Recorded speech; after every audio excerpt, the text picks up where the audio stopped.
First, what can I learn from Alma? For whatever reason, sometimes we as leaders are reluctant to find and ask our Amuleks. Perhaps we think that we can do the work better by ourselves, or we are reluctant to inconvenience others, or we assume that others would not want to participate. Too often, we hesitate to invite people to use their God-given talents and engage in the great work of salvation. Your Amuleks may be young or old, men or women, inexperienced, tired, or not active in the church.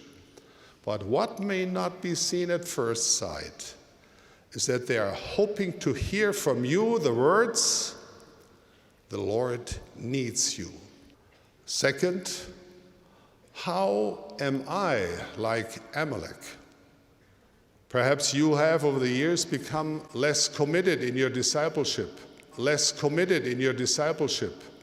Perhaps the fire of your testimony has dimmed.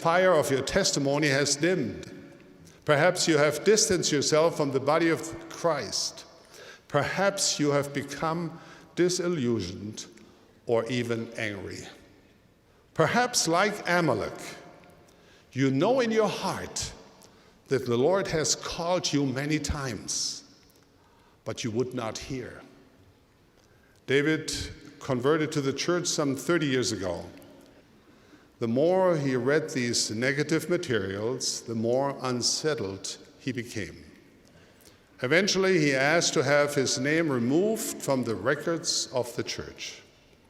David spent a great deal of time debating with members of the church.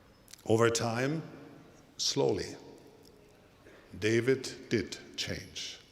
Like Alma, David had not completely forgotten the gospel truth he had once embraced. He prayed, "Dear God, I want to be a Latter-day Saint again, but I have questions that need answers." He began to listen to the whisperings of the Spirit and to inspired answers of friends as he never had before.